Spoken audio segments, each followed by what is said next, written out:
President Trump describes the new tax law as an incredible Christmas gift for the American people. It's the largest, I always say the most massive, but it's the largest tax cut in the history of our country, and reform, but tax cut. And it's true. The tax plan does contain many incredible gifts. Suppose, for example, you're a couple with a lot of money to bequeath to your heirs. Under the old law, you could leave only $11 million free of tax. Now, you can bequeath $22 million. That is a great, great gift for somebody. I'm really looking forward to doing a lot of traveling in April when people realize the effect that this has. The new tax law reduces the maximum rate of corporate income tax from 35% to 21%. Capitalism at its finest. President Trump's economic advisors promised that reduction will flow through to the company's employees, but the stock market doesn't agree. Shares have risen massively as markets expect that most of those benefits will flow through to corporate shareholders. Another great, great gift for somebody. The new tax law also reduces taxes paid by the red state middle class.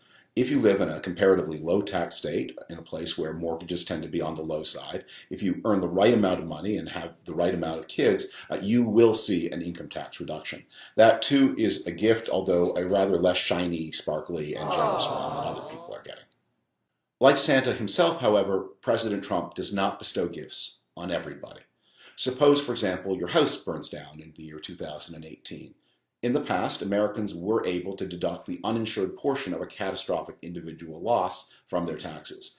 Henceforward, that will no longer be true unless the loss occurs in a presidentially declared emergency. So sorry, catastrophic victim losers, no Christmas gift for you. Should you move house for a job in the coming years, your employer-covered moving expenses will now be taxable income to you. You will expect to pay taxes on any part of the moving expense your employer pays. So also, not a Christmas gift for you. Aww. Among the biggest losers under the new plan are people who chose the wrong line of work. The new plan allows self-employed people in some occupations, but not others, to reorganize themselves as pass-through entities and pay a dramatically lower rate of tax, a maximum of 20% instead of 37.5%. This new low rate is available to architects and engineers, among others, but not to doctors, lawyers, or accountants. As for actors and athletes, forget about it. Wow.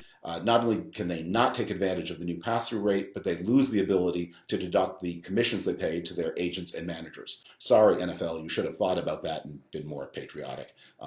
Nerds to you, bad Christmas. Boxcar loads of coal for people who live in the states that voted for Hillary Clinton. The blue states, more affluent with higher housing costs, are huge net contributors to the federal government. That's offset for their residents by the ability to deduct state and local taxes and as well to get a break on their costly local mortgages. Under the new tax law, those deductions are capped at $10,000 per household, which is not only a big burden on the more affluent people in those states, but it is a terrible shock to state and local finances. President Trump does not want any of those people saying Merry Christmas ever again. The biggest loser under the president's tax plan, however, is the ordinary American worker.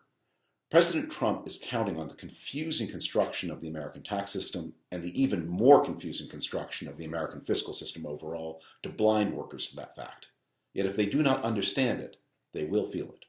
We're getting rid of all the knots and all the ties, and you're going to see what happens. The payroll tax, the most important tax for most people, will not be cut. Oh. Nobody ever even discusses cutting it.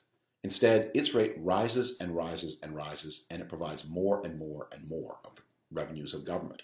Back in the 1960s, the corporate income tax was a more important tax than the payroll tax. Today, the payroll tax provides 3 times as much revenue as the corporate income tax does. A huge shift.